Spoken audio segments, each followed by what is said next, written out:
Ladies and gentlemen, welcome back to Contractor Evolution. As I was prepping for this episode, I found a few catchy data points from a market research piece that I thought would make for a great setup on today's conversation. So the first is this: 90% of consumers think reviews are more important than any information provided by a salesperson. That's pretty humbling. Number two, reviews are 12 times more credible to a customer than the sales copy on your website. And number three, while 75% of customers would be willing to provide a review, only 13% of small businesses ask. So to me, this is a data-driven way of saying a very simple truth. Buyers only really care about what other customers say about you. What you have to say about yourself, that's nice and all, but it's barely considered when it comes time to buy. On a more upbeat note, though, it also says to me there is a massive opportunity for small businesses like yours to capitalize on the majority of customers who'd only be too happy to sing your praises if they were asked. And that's where today's guest comes in. Lars Kristensen is the founder and CEO of NiceJob, and he is my guest on Contractor Evolution today.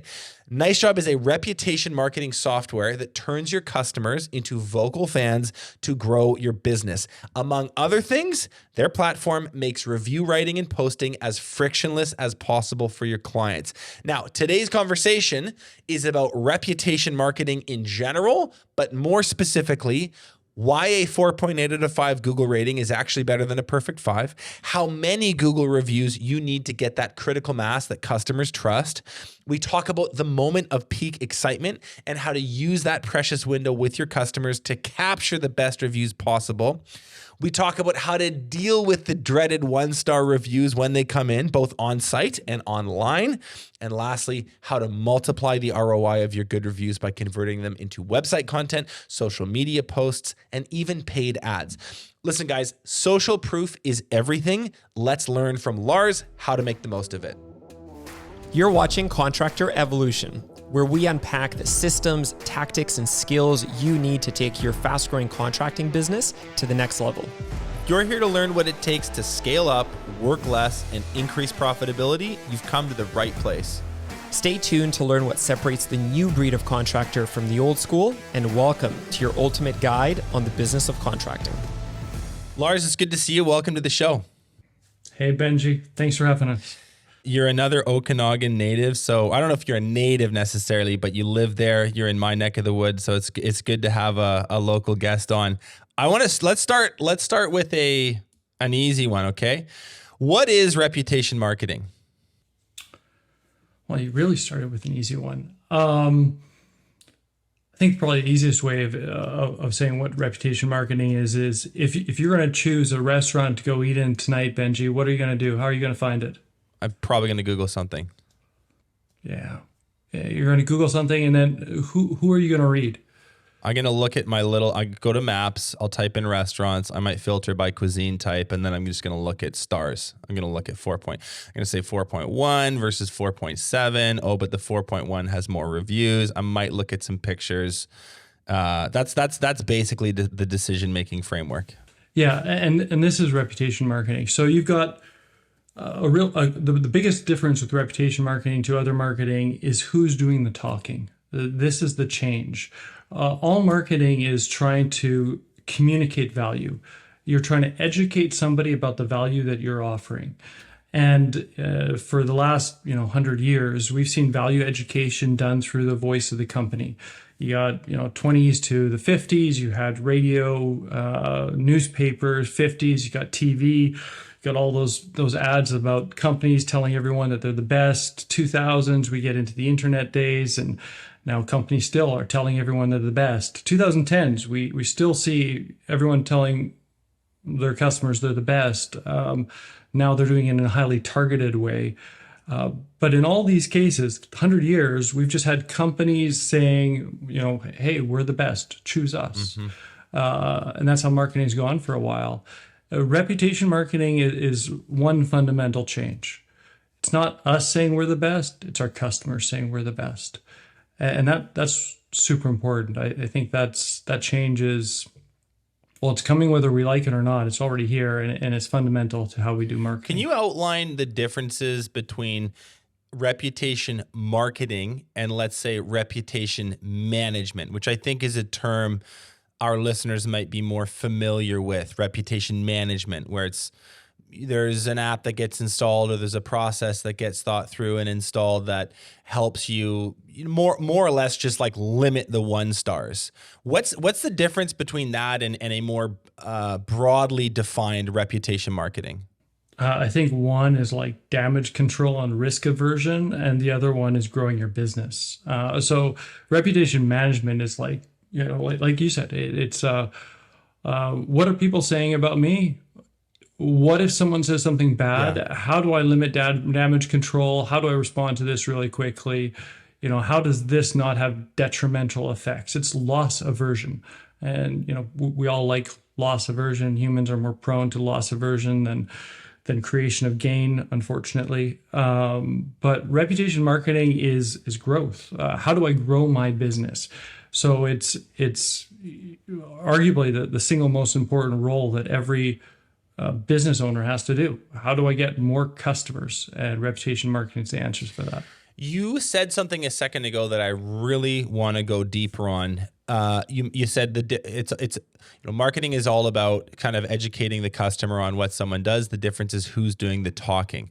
In the more traditional sense, it's the company doing the talking. In the more modern sense, it's the sorry, did I say that right? It's the company doing the talking versus the customer doing the talking. So here's a thing I heard and read about 10 years ago, and I thought it was very sort of like revelatory at the time, and I've seen it come true more and more. And I've touched on this in other episodes, but it's this idea that the buyer in any market, and we're going to talk about contracting businesses and home service businesses today, but this is way more universal than just this niche. The buyer really doesn't put a whole bunch of weight on what you have to say for yourself. And you mentioned sort of like the 20s to 50s era where that's all that there was. But in the last 15 years, I think there's been a quickening of that change. Like it really seems to be evolving at a dramatic pace. What's happened psychologically to society, to consumerism in general, that has made this diminished emphasis on what the company has to say about themselves so important? Yeah, awesome. You ever seen the Edelman Trust Survey? No. What is it? It's this think tank, and they did this survey, and they've done it over many years about the evolution of trust. And trust is arguably the most important currency. It's more important than money. And how trust is earned and how trust is spent has changed over time. If we rewind all the way back to let's go right back in history. We'll go back to Greeks and Romans times. They had institutions that required a great deal of trust. Like, let's say you're sitting back there in the height of Greek world powerdom, and you want to start a bank, and you want people to put money into that bank. This is a trust exercise. How do we know that bank is going to be here tomorrow? That's still going to exist. So they build trust actually through their architecture. They created gigantic structures, huge columns, over-engineered buildings, used materials that were really durable, marble and stone, things that wouldn't break down. And they did all of this in an effort to create trust, because if people trusted the bank, they put their money into the bank. So when you go back, take a tour of old world cities, you'll see government and institutions with these massive monolithic structures. Building trust in people. So that kind of like archetypal old world structure that I'm thinking of, which is sort of like a square building with, steps coming up the front, and there's these massive columns, 8 of them or 10 of them on the front of the building. You're saying that those are actually overbuilt for the aesthetic versus what the building actually needed from an engineering standpoint. That was done for the effect it had, the perception it gave to the public. Yeah, really fascinating. I didn't know that. This Why do you think they did that? Wasn't by chance. It wasn't just because it looked pretty. This was mind games with people so that they could own trust, the currency that was most valuable to winning the customer. Mm-hmm. So as we fast forward, so governments had trust for a lot of time. Institutions, banks, etc., had a great deal of trust. Even the first part of the 20th century, large corporations had a ton of trust. You'd buy from a corporation because you felt like a corporation could never let you down. Ford Motor Company, it's just too big. It's trustworthy. We know that it's going to be good because it's big, it's solid, it can't be broken. But then we saw a transition of trust over the last several decades where trust in institutions got smaller. People started becoming disillusioned. They heard more things. They were let down more times. There was more information flow that opened up more knowledge towards what was happening in the background. And trust deteriorated with a lot of these big institutions and even corporations. And as trust deteriorated, it wasn't lost, it shifted. So the total quantity, we're all still trusting people, but we've changed who we trust. And that trust has moved into the hands of peers online. So you see over the last 10 years, people trusting nameless people online who, for example, write a review about a restaurant around the corner, and they trust them with that decision. And now that peer-to-peer trust has gained incredible value in the trust economy. There's a data point I found, and I don't have the source for it. I should, but I don't have it. It was 90% of customers think reviews are more important than what a salesperson has to say. Now, I come from sales. That's a pretty compelling little figure to just ponder for a second. 90% of customers think that, like you say, what some random individual on the internet said is weighted more heavily than what the polished and well-prepped and structured and professional-looking salesperson has to communicate. And even though you don't have a reference for it, I trust you, Benji. It's thank you. It's fascinating to me, this shift in trust. So, okay, I want to go back to a couple things. We've seen over the last decade, and I'm not going to, this isn't sort of like a modern history podcast, but maybe there's a couple things we can talk about. You can see '08 financial meltdown and the bailout that ensued. You can see you could take COVID, and it doesn't really matter what side you come down on that debate. I think a lot of people are left feeling a little bit, less trusting.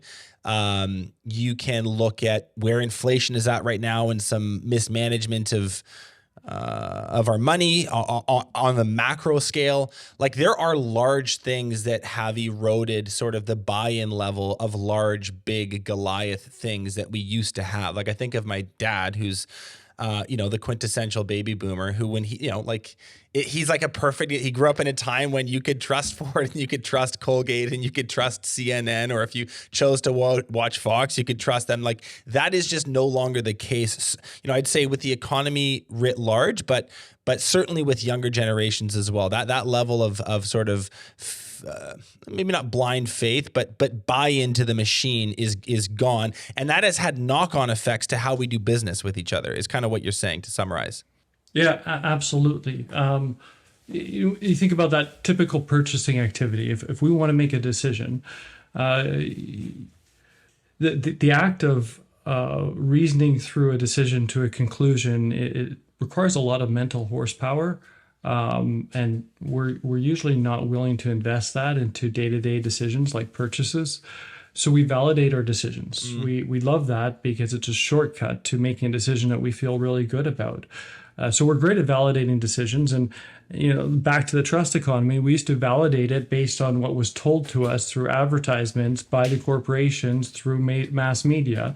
But now that validation process has moved to things we read online, things we communicate on social media networks with other peers, things we hear on a podcast like this one. Like, there's a reason why people tune into podcasts like this one, because they're able to validate thinking that they might have already had, but now they hear it from people, and they trust it. So we're talking about a mechanism that helps us validate and make decisions in our lives, and purchase decisions. Obviously, for any contractor, being able to help the audience validate the decision to choose you, that's essential. Yeah. Otherwise, you're not going to get the next customer. So that's where the trust currency comes in. So if the Greeks built massively oversized columns on the front of their buildings to install trust, the modern contractor needs to build a large volume and breadth of reviews from customers. That is, like, to click this down to the practical level, that's what we're talking about creating for your business today. It's this not just a perception of trust, but an expression or communication of the reality of the deserved trust, because you have all of these happy customers singing your praises online. Now, a lot of this, just to really drill down to the practical level, what we're talking about today, and what I think NiceJob does an amazing job facilitating, is capturing, incentivizing and capturing reviews specifically on Google. Can you like, is Google where all of this lives? Is that where kind of 90+% of our effort should be going? Oh, yeah, that's an interesting question. So you think about, once again, back to the building blocks of trust. We've got two things. We've got one, let's call it like transparency of the source. Like, can I trust the source where this information is coming from? And the second is reach. How many people can actually see this information? So when we're evaluating where we want the voice of our customer to be as a business, that's what we're thinking about. Where can I put my customer's voice where other people will trust that voice? And where can I put my customer's voice where the most people will hear that voice? And that's the two levers that we're looking to pull. And at present, arguably, Google has those levers. So we started off like, where are we going to find a restaurant for tonight? We still Google it. Yeah. And the top results that come up there is that local 3-pack. And the local 3-pack, the only item that's headlined in a bright color is rating. And rating is what people are looking at as they're going through that pack. So you've got immense reach, and you've also got an element of transparency, because you've got some, behind the scenes, that they're working to try to eliminate fake reviews and tie reviews to an identity that's verified to some degree. Not perfect mechanisms by any means, but you've got enough of a degree of security in Google as an entity that people are trusting those reviews. So yeah, today I think you're getting the most bang for your buck on Google reviews as a currency. Versus say, hey, can you write us a written testimonial that I'm going to copy paste onto my website? Can you fill out this like form at the end of a job so that we can capture? I mean, though you're still, so that's good in the sense that you're getting actual feedback from the client, but the big thing here is you're missing the idea of credibility and authenticity, because it doesn't have that Google logo stamped beside it. Yeah, like you said, these are not bad things. Like if you've got a shoebox full of reviews and you want to go and put them up on your website and write them yourself, great. That's a step up from keeping them as a piece of paper in your house. But you're missing a third-party stamp of verification, like this is real, and you're missing reach. Mm-hmm. So you're getting the couple people that come to your website. They're getting the 10x amount of people who search for anything with that intent where that listing shows. So yeah, your reach is just a fraction. I want to come back to this idea of like reach or amplifying those reviews later, but here's a really poignant question. What's the best score out of 5 to have on Google? Like, is it 5? Because that always seems to be like, whenever I see a 5, I'm like, maybe they just don't have enough reviews yet. There's something like mathematically incongruent about it. So is there like a sweet spot that's maybe, I don't know if it's 4.6 or if it's 4.95? Like, has anyone ever done the number crunching to figure out what the most trusted score on Google is? It's that whole, if it's too good to be true, kind of feels like it's too good to be true. Like you see that company or that restaurant or that home service business, and they got 50 5-star reviews. Everyone's a 5-star, and you're looking at that and you're like, are those real? Right. They're not real, are they? So we generally, it appears that about 4.8 is your optimum rating. Imperfection breeds trust. People don't trust perfect. And that slight degree of imperfection is enough for people to say, hey, this is authentic. There's a couple people in there who, they got complaints, and that's real. And it opens up another door. And I think you probably have this tallied for sometimes later in the chat, but it opens up an amazing door to show what kind of company you are by how you respond to the negative reviews. So not to be shied away from, slight imperfection actually is enduring. Sort of like the same reason we don't trust like faces that are too is teeth that are too straight and faces that are too symmetrical. Like there's a level of humanness that we associate with slight imperfection, not major imperfection. If you're at a 2.7, that's maybe hey, get some work done. But 4.8 is kind of like that perfect crooked tooth for the Google reviews. How many Google reviews represents a critical mass for a contractor or home service business? Is there a volume of reviews that we're looking for? Is it 100? Is it 500? I mean, that seems like a lot. It's got to be more than 10 though. Like where's sort of the sweet spot? It's really a context question. So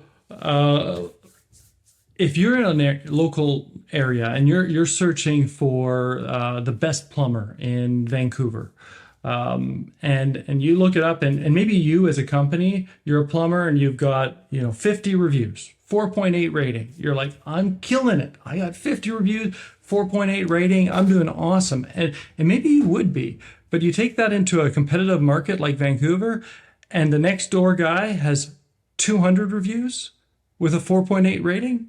Now your 50 reviews is like, wow, is this guy just starting out? Like, what's wrong here? So I think thinking about this question in terms of absolutes is challenging because it really has to do with the context of the market that you're in. Are there competitors in the market who've set a bar that's significantly higher than where you're at today? And if they have, that's the bar where you have to reach and get above. So a practical step might be doing a little market analysis, looking at your competitors, tracking not just the rating, but how many reviews they have and sort of benchmarking against that rather than coming up with some arbitrary number like 100 reviews is going to get the job done for us. It really depends on your geography and where you operate. Yeah, top rated is a thing. Once again, consumers, we all want the best. We're all looking for the best. No one wants to choose the second best. So when you're thinking about ratings and reviews, again, we're looking for the top rated. So given the choice between a company with 100 5-star reviews and a company with 1,000 5-star reviews, even though 100 5-star reviews guy might be doing awesome, we're going to mentally and emotionally think right off the bat that the 1,000 guy's better, and we're going to make that call. So, yeah, do the competitive research in the market. The goal is going to be top rated. How important algorithmically is this concept of recency? Like I've heard a few people say like a review that is 2 months old is kind of ancient. Like, I don't know, like in other words, for a contractor who's listening to this in their truck right now, can you describe sort of like the tempo or the cadence of like how often they need to be updated to sort of still be relevant in the eyes of Google and the algorithm that sort of, foists things to the top or pushes them to the bottom? How critical is recency in this whole conversation? It's super critical. We've got 3 factors, actually: relevancy, recency, and velocity. So again, the total number of reviews might be an interesting factor for being top rated, but it's not the only factor. So when Google is looking algorithmically at the reviews and they see one company that has a very high total, but they see another company that's earning multiple times more reviews in a shorter period of time, their recency and velocity is higher, they'll likely actually outweigh the company that's getting a higher recency and velocity over the company with a higher total. You'll likely find them positioned higher on the local 3-pack there, which shows at the top of the Google search results. and just discoverability in general. You'll see recency and velocity being a significant factor, and relevancy as well. So what people are actually writing about a company. You'll see results often skewed for reviews that are very contextually relevant to what the search intent is. So if I'm searching for, most reliable plumber in Vancouver, and you've got a swath of reviews all around reliability for one specific plumbing company, you'll see a big relevancy score there for the search results. So, and I guess the lesson with that one is like, we kind of got it. I think a lot of us into the habit a little while ago of thinking we could acquire reviews until we're sitting in a really nice spot, and then we've got them and we don't need more because we look good. And I think that's the big lesson on this one. Google today and whoever owns the review ecosystem tomorrow, the absolute total is not the be all and end all. It's the regular acquisition of recent relevant reviews. Every day, day in, day out, your customers are saying that you're the best. If you're sitting on 150 reviews from 2 years ago, it's conceivable that a new competitor of yours with half the reviews, they've got 75 reviews, but they're more recent and they're more frequent and they're more relevant, could actually outperform you on the search front. That's a real possibility. So it's like being complacent with, well, we did a big batch a couple years ago, I think we're good, is a recipe for disaster where your findability online is concerned. Absolutely. That's really interesting. That's really, really interesting. And the relevant part I didn't realize, like the keyword reliability should, if that's what you want to show up for, that should be in the reviews. I didn't even key into that. So then maybe like Lars, give us a play-by-play of what a contracting business or home service business should be doing, both in reality, in terms of like how they conduct a job, how they complete the job, how they follow up, the prompts that they give to provide a review in person. So there's like the IRL version of it. And then what should they also be doing digitally, or how should technology support that process? And maybe that leads into a quick discussion on NiceJob as well. But what are sort of the best practices here to get the volume up, the recency up, the velocity up, the relevancy up? Like what can contractors practically do to make a habit out of this? I think the first takeaway is that it's not just a marketing practice. This is a company culture thing. You want to start every decision in the company with the question, what will my customers love? Because ultimately, reputation marketing is about turning your customers into the voice of your company. So you need to turn your customers into vocal fans. And that is a very deliberate process. That doesn't happen by chance. And it happens through a series of small decisions that have big impacts on the client, starting every decision with what will my customer love? And that's, just reevaluating everything from how you bill your customers to how you inform them about a job being complete. Just start every decision with that simple question. That is transformative. And little things we can do, like a good friend of mine ran a home service company in the US for a while, and they had a practice called plus ones. And every time they went to a job, every crew was told, you've got to find one extra thing you can do for this customer that they're not expecting that's going to delight them. One thing. It doesn't have to be huge. It can be a little thing. It could be a thank you note. It could be, hey, you were here to pressure wash the driveway and you threw in a little bit of extra stuff. Just one extra unexpected thing that's going to create delight in the customer. Because surprise and delight is a massive lever for turning a customer into a vocal fan. And, that might be your single lowest cost customer acquisition tool right there. Surprise and delight on the job site. When it comes to closing out a project, collecting payment, and then there's a moment somewhere there, but around the final days of completion to money collected, somewhere in there's a moment to prompt the customer to provide a review. So would you like, how should job site managers or business owners or whoever's responsible for this be bringing up that conversation with the client to kind of, in addition to doing an amazing job, is there sort of a prompt that they can give to increase the likelihood of a 5-star and a nicely written review on Google? Yeah, you're trying to find like the moment of peak excitement. So that's the moment you're looking for. You're like, when is my customer going to be the most excited about what I just did for them? This is the moment where you want to get the ask in. Moment of peak excitement. That's going to be different for different industries. And then if we can introduce a human element into that moment of peak excitement, that's really impactful, because humans feel a greater degree of accountability to other humans than they do to an email or a text message. So if you can have your pros finish the job, if that's the moment of peak excitement, just a simple couple of words, hey, we just loved working for you today. We had such a good time on the job site. Looks beautiful. If you think it looks beautiful, we'd love it if you can help out your neighbors. Let them know it looks beautiful too. You're going to get an invite into your email or your text message in just a minute here. And if you let them know, your neighbors could, they can experience this as well. So just a tiny little short sentence can be super impactful. If it's possible to change that sentence to away from an ask to a give, that's a good strategy. So, ideally, rather than, hey, would you give me a review? Hey, could you help your neighbors by telling them how your experience was?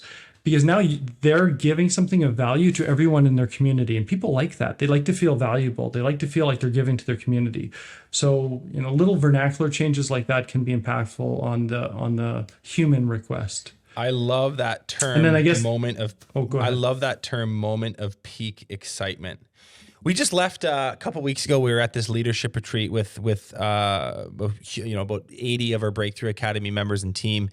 We were in Lake of the Woods in Ontario, and as we were leaving, we're all getting in boats. A few people maybe a little hungover, but overarchingly the vibes are good. Everyone's had a great few days, caught a lot of fish at the lodge, enjoyed the food, had some sun, enjoyed company with each other, etc. And as we were leaving, it's 2 big boats full leaving this private lodge. It's probably like 80 people. And the owner comes down to the dock and says, like, did you guys have a great time? And everyone goes, we had the best time, blah, blah, blah. And she goes, what would really help us the most is if you could go onto Google right now and just give us a quick note there. And it was like, literally everyone's phones came out. And I think in that moment, they literally doubled their Google review count because it was delivered with the perfect tone of voice and the right energy right at that moment of peak excitement. Now, she did not have any technology to support it, but she could have. How does NiceJob play into this, or how does technology, broadly speaking, play into this to really, you mentioned like a prompt's going to hit your phone in a second. Like, can you just maybe talk through the mechanics there and how this gets made easier with platforms like yours? Yeah. So we want to make it easy for our customers. Like, we're asking something from them. We want to take away all the friction. This should be seamless and even kind of enjoyable for them. So one, get it to where they want to respond. So, put it on their phone. Don't make them go searching for your company.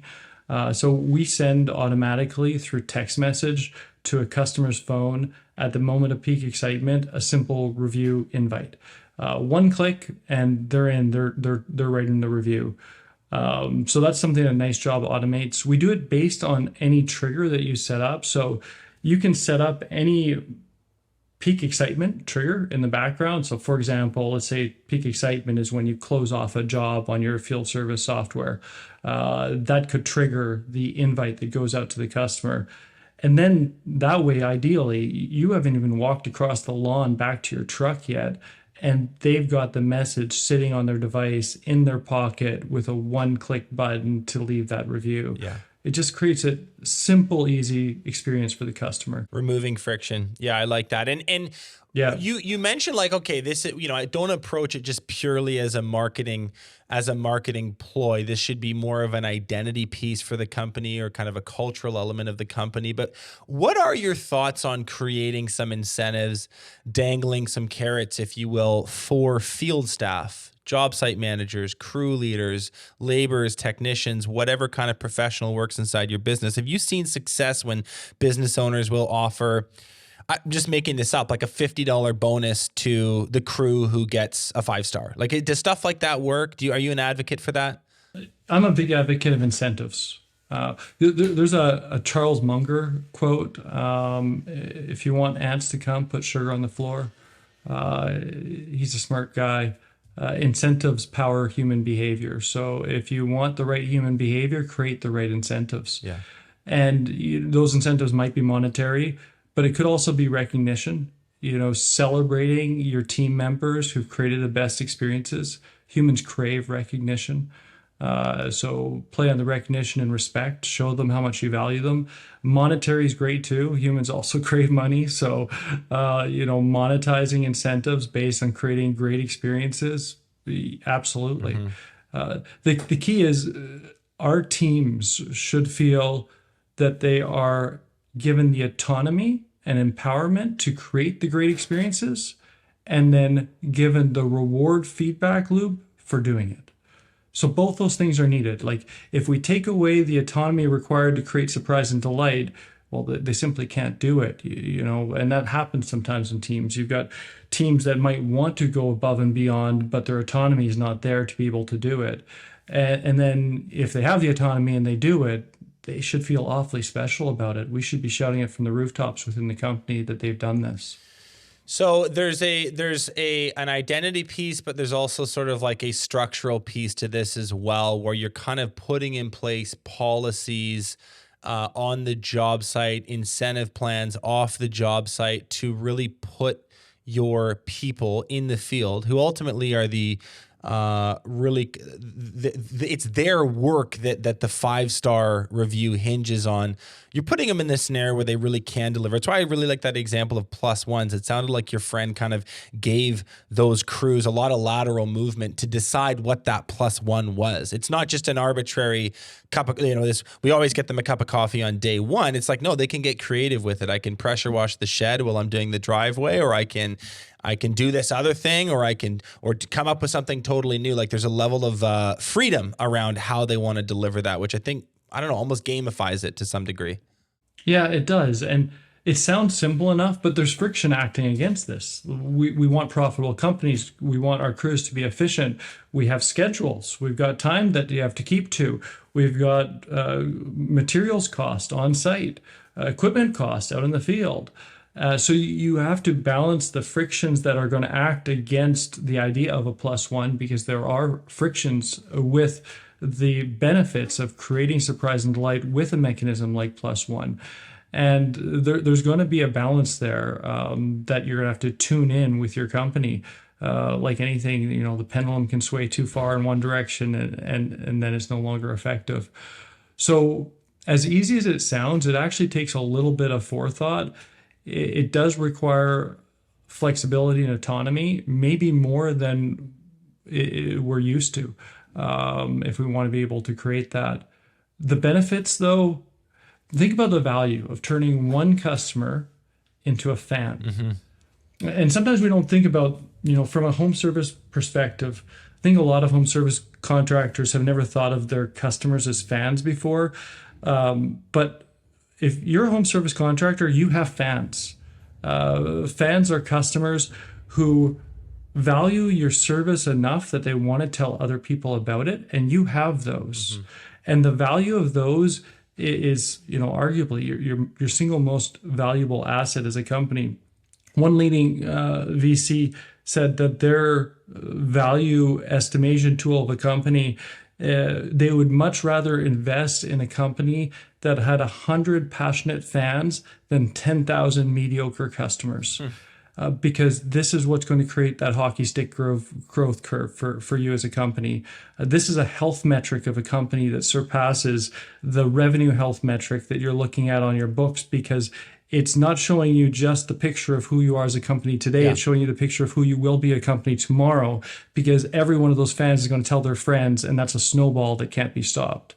That's so true. It's like a lens switch. It's a matter of perspective. It's like this is, you know what, this is, if your P&L is sort of a snapshot of how you did this year, with this stuff you're talking about, those 10,000 like avid fans or your 200 5-star views, whatever you have going for you, that's like a leading indicator, an early indicator of future success in a way that your net profit this year isn't. That just shows what just happened. It says nothing about where you're going in the future, but this sort of groundswell of loyalty and excitement, even enthusiasm around your brand and your service that's why the VC guys are like, hey, this matters to us a hell of a lot more than 10,000 sort of lukewarm clients.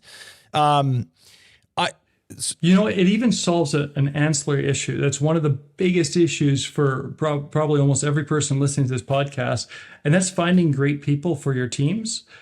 Because people are attracted to a culture that values creating exceptional customer experiences. If we're looking for the best people to be on our team, they're going to flock towards the company that values creating the best experiences for the customers.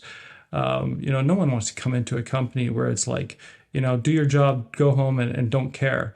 And if we want the best people, create a culture that celebrates creating amazing experiences for our customers and turning them into fans. And, we'll also contribute to solving that hiring dilemma that's pretty intense right now. So let's talk about the flip side of this. How do you advise entrepreneurs to respond to the 1 stars and the 2 stars and the long paragraphs about how much they suck, which we've all gotten, myself included? How do you advise entrepreneurs to respond to that, both in the comments, like on platform, digitally, and then in real life as well? What's the SOP for dealing with 1 stars?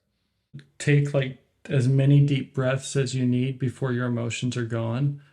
That's number 1. Don't respond to a review if you're feeling emotional about it. And if you can't get the emotions down, get someone else. Is to that common? to it for you. Sorry to cut you off. How is that? Oh yeah. Like people will sort of like, well, I'm going to show him in the comments. Absolutely. Like, they're out there not to win a customer. They're out there to win an argument. And this is not, we've all been there. I think if any of us were to say that we haven't been in a situation where we desperately wanted to justify ourselves, we'd be lying. Of course. We've all been there in a situation where we wanted to justify ourselves, where we wanted to win the argument. But this is not about winning the argument, it's about winning the customer. And so step 1, wait until you're in the mindset where you're ready to win the customer, not the argument. Okay. Step 2. Step 2, win the customer. Why is the customer feeling the way that they're feeling today? What steps do you have to take in order to change how they're feeling right now to the way that you want them to feel? And take those steps and then write about those steps in the review response. So ideally, our review response is showing the steps that we've just taken to remedy the situation. It's not like, hey, I'm sorry you feel that way.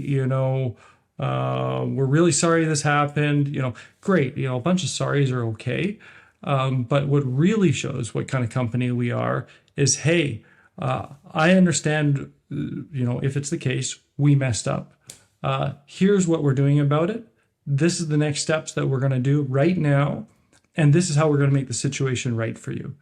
And then we can prove it with our actions, not just our words. Now, this doesn't apply to every circumstance. There's cases where truly you didn't mess up. And there's people who are just, serial complainers on reviews. Even in those scenarios, though, we're not trying to win the argument. We're trying to win the customer. So look for an opportunity to be understanding. See if we can even ask them questions, maybe offline, of how we can do better next time. And then when we're responding in the review response, show our course of action to remedy the situation, even if it wasn't our fault. Because sometimes it's not our fault, it's out of our control. But we still want to see how we can win the customer. Lars, what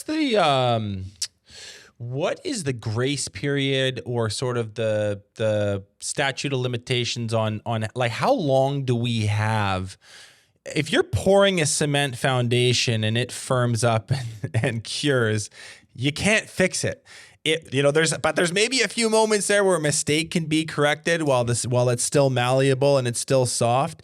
I'm wondering if you can maybe kind of take that analogy to Google. Is there a couple days? Is it a couple weeks? How long? And I don't actually, this is maybe a technical question. Is there a rule within Google that, there's a couple days before this 1-star becomes a permanent 1-star? Or is it something that we can kind of always fix?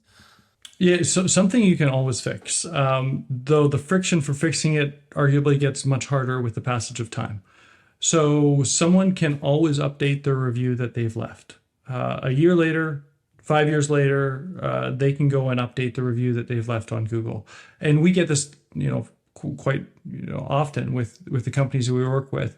People who go above and beyond to remedy a situation and turn a 1-star review into a 5-star review. And not infrequently, that person becomes one of their top most vocal fans because of that process of reconciliation. Now, the passage of time, though, when you're talking about real life, like not, how long can I edit this in Google, but the real life effects, as time passes, what you have to do to turn a bad experience into a good one, it's like interest, it builds up. The more time that passes, often the harder it is to reverse somebody's opinion. And the more damage that opinion has done because that review's lingered up there. Yeah. So ideally, as soon as you can get past the emotional state of not wanting to win the argument, try to win the customer. Do it as quick as possible. So 3 simple steps. 1, deep breaths. 2, go fix the problem. 3, talk about how you fix the problem in the comments, in the reply thread within Google so that other people can see it. I like that. It's practical. Advice on amplification or reach, as you say. So I think you framed it this way earlier, Lars. There's 2 levers when we're trying to communicate trust. One is the credibility or the authenticity of the review itself. The second is how many people see it. So what are maybe the more outside of the box? Like obviously Google hosts your reviews. Have you seen success with business owners using those in social posts, adding those to their website, creating other forms of content or other marketing assets out of those reviews? Like what are the tips and tricks around amplification? Yeah. You want to, these are like marketing golden nuggets, these little snippets that your customers have written about you and left on a review site like Google. And you want to take those and get them in front of as many people as possible. So let's talk top of fold on your website. If you have a good deal of customer feedback on Google or anywhere else, you should be screaming this top of fold on your website. Rather than saying we're the best, let your customers do the talking. Right there, before someone has to even scroll, let's get the voice of the customer doing that talking for you. And there's ways you can do this. You can do this through an aggregate rating. You see this is fairly common with SaaS websites. They'll have the little aggregate rating, 4.8 star, 2,200 reviews. This is great right off the bat. You're feeling pretty good about scrolling down and seeing what this company has to offer. You can do it with a snippet approach, going through and trying to match the anticipated needs of your website visitor to a snippet that answers the question that they're most likely asking from the customer. So put yourself into the minds of your website visitors. What are they thinking when they land on your web page? If you're a home services company where your crew has to come inside the home, chances are a lot of them thinking, can I trust them wandering around inside my home when I'm not at home? I'm out at work and now I'm going to have a crew of a bunch of people that I don't even know wandering around inside my house. Can you find a small snippet from one of your reviews that answers that question succinctly and feature that? Let your customers answer the question. Social media, absolutely. Like if someone's coming to your social media page, chances are they're looking for 2 things. They want to see visual evidence of what you do, pictures of your work, and they want to see what your customers said about it. So you use social media to show off those two things. Show the job site photos and then show right there with the job site photo what the customer said about it. That's the best before after in the world. Because it's not like, before after of the job site, it's before after of the customer. This is how they felt after you did the work that you did. And that's super impactful for visitors there. So yeah, don't be content with leaving them on Google. Take them, use them, be strategic with them, even paid advertising. Paid ads isn't a bad thing in the world of reputation marketing. We sometimes think that, reputation marketing and paid ads is two different things. But you can use paid ads to amplify the voice of the customer by literally using reviews as your paid ads and then amplifying that paid ad.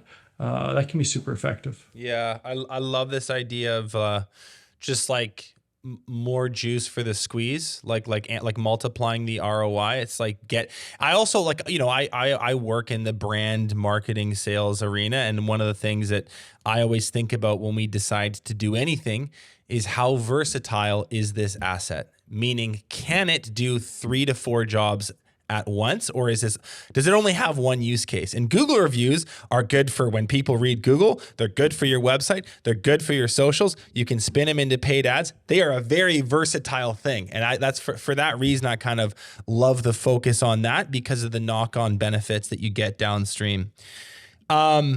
Okay, I've got a couple closing questions for you. This is just sort of an interesting one I want your brain on.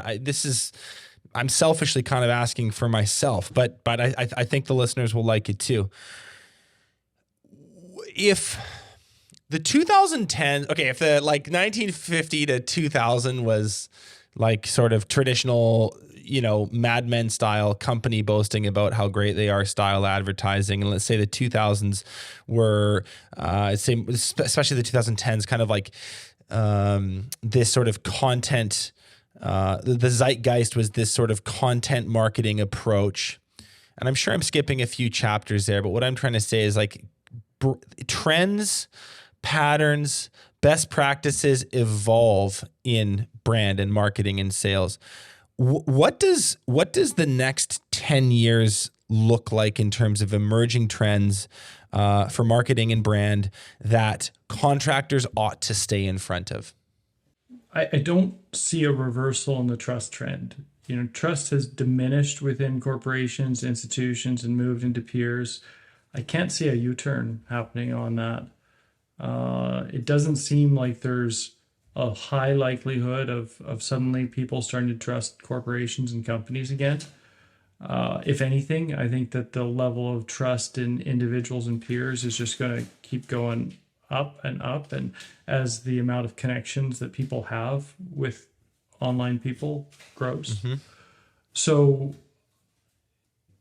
I think that we're going to see in the next 10 years a massive switch in marketing dollars towards these peer-to-peer trust networks, brand advocates, not influencers in the style of the 2010s of, Lady Gaga on an airplane, influencers in the terms of your neighbors, your community members, people that you might know in an offline world and an online world, talking about the experience that they've had with local companies, and then local companies learning how to automate those influencers and amplify those influencers. So an emergence of tools around creating more influencer networks, amplifying the voice of those influencers so that they have more reach. I think that's one. I think the other one that we're already seeing, 2010s, we saw a big shift from spray and play marketing, the shotgun approach. We're going to take a message and we're going to shoot it and hope that it hits something, to super targeted. There's a lot more targeting. Mm-hmm. Yeah. I think as we go into the 20s, what we're really going to see is targeting change to personalization, hyper-personalization of experiences. And that's going to play into turning your customers into your fans. Because already we have tools where we can create hyper-personalized experiences in mass for our customers, experiences that feel almost magical because they're so personalized for that customer. And that's going to lead to those customers becoming vocal advocates and fans and bringing you more customers. So when you can combine those two, hyper-personalization to create exceptional experiences with products that empower your customers to talk and then amplify the voice of those customers, that's going to be incredibly interesting over the coming years. That personalization thing, it doesn't suffer. Sorry, the personalization thing is really interesting. I mean, I don't know who does. Was it MailChimp? Was it someone else? Whatever email marketing platform came up with, hey, insert contact. For like that was like, you know, going way back, but that would have been like a real watershed moment for marketers when it's like, hey, we can actually like address the person we're emailing by their first name. Obviously, it's become way more sophisticated since, but this idea of personalization where you're speaking to a person about their home and their needs that they mentioned on a form fill or in an estimate or somewhere, and maybe there's some other personal touch added, whether that's done through just automations in a good platform or it's, AI generated. You're saying that's the way things are going, where we need to talk. We're not just like targeting specific like groups. We're targeting like Tim, who has this house on this street and the paint's peeling here and he wants this done. Yeah. And even more than just the communication with them, the actual experience. So we can do things already today.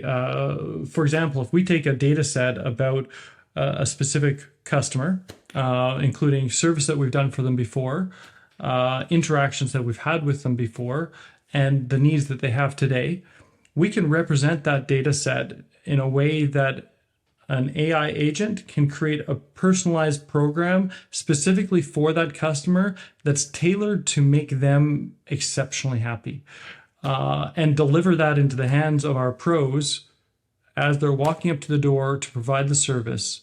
Everything from the tiny little details around, hey, they've got a dog named, Snoopy inside that house.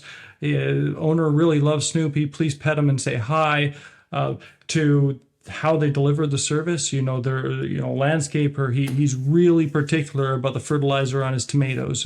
Whatever it is, we can create these hyper-personalized experiences for the clients, but previously, the blocker for that was scalability. It was very hard to scale those experiences because the personalization was held within the mind of a team member. And as your team grew, it was hard to deliver that same. You had to almost productize everything in a flat way where it was no longer personalized because otherwise you couldn't scale. Now we can take, the benefits of a one-person owner-operated business that created that amazing experience to a small group of people. And we can actually scale that to a company that is scaling to many teams on the road, thousands of clients, without reduction of the experience level. And that's exciting because that's going to lead to more vocal advocates, more vocal customers who shout from the rooftop that you're the best. And then, honestly, you're going to win because that's going to drive growth. It's you can do boutique, bespoke, white glove service at scale. The rate limiting factor before was, one person's brain and how much they can remember and then deliver. But if that can all be outsourced to technology, the amount that we can personalize for Tim with the dog Snoopy, et cetera, is pretty mind blowing. That's really interesting. Anything else on like the emerging trends front? You mentioned no U-turn on the trust economy. You mentioned more personalization. Is there anything else that's kind of on your mind as you look forward at the next decade? I feel like it's not going to be too long before we've got to consider the channels where the trust economy is held. Will Google retain its dominance over the next 10 years? Well, there's an interesting question. What effect will search and discoverability? How will search and discoverability be affected by the emergence of people getting knowledge acquisition through AI models like ChatGPT? How will that lead to the customer lifecycle as they ask a large language model who is the best in their area versus asking a semantic search model like Google who is the best? it's going to be an interesting couple of years. The fundamentals don't change, but the mechanisms do change. The fundamentals that we want to validate our decisions off the voice of others, I don't believe that behavior is going to change, but the mechanisms for how we do that are prone for disruption in the coming years. So that'll be interesting to watch. Tell our listeners a little bit about NiceJob, your story building it, what it does today, how you serve clients. Just give us kind of an outline of the product that you've built and why it rocks. Well, thanks for the shout out, but it's our customers is why it rocks. We've got amazing customers. And NiceJob came about because I was intensely disillusioned by the state of marketing. I started an ad agency in Toronto. We did a lot of big companies, corporations, and the mandate was, here's a ton of money, win us customers. Nothing about how do we create better experiences for their customers. It was all about how do we pay the most money to major networks so that we can get the biggest reach, so we can win the most customers, and they didn't care about the customers. And that was really disillusioning. I felt like there should be a reward mechanism for companies that truly care about their customers, and that reward mechanism should be growth. They should win. They should get more customers. So that's where NiceJob came about. It's really we deal in the currency of fans. So our output, we're known as a reputation marketing company, a reviews company, a websites company. But really what we're delivering is fans. How do we turn your customers into vocal advocates that tell more people about your company? How do we take their voice and amplify it? And we do that largely through automation. So right now we get about 4 times more reviews than pen and paper, and about 2 times more reviews than other reputation marketing companies. And the primary reason for that is through the experience that we create in winning reviews. So peak excitement, get the invite out there onto their device at the right time, moment of peak excitement, and then follow up. So we find that over 50% of our reviews come from following up 3 times. So if you just send one invite to a customer, you're losing out on half your reviews. Because people, inherently, they're not always ready to write. They're busy, they're sidetracked, they're cooking, they're eating. So you got to follow up. And then when you do get it into their hands, remove all those obstacles, make the process frictionless. So we've done a pretty good job of that. I'd say we're just getting started, though. Over the next 10 years, that's our mission. Can we turn every one of your customers into a passionate vocal fan so that they'll bring you more customers? Where could a listener go try it out, connect with you, learn more about the platform? Give us a URL or a place to go do some investigation. NiceJob.com. Please let us know what you think about it when you try. That's really important to us. So let us know what your experience is like. It's a free trial, 14 days. So use as much as you want for 14 days. We also have a website product that's pretty interesting. We use the voice of the customer to drive website conversions. And because of that, we're guaranteeing that we'll win 10% more sales than your existing website, or it's free. So our reviews product is $75 a month. Our website product is $99 a month. And try it out. See how it goes for your business. We'd be really excited to hear your experience. Lars, you've said it all. Let's get you out there on that motorcycle. Enjoy the ride, and thanks for being here today. Thanks, Benji. Enjoy the sunshine. See ya. Thanks so much for watching this episode of Contractor Evolution.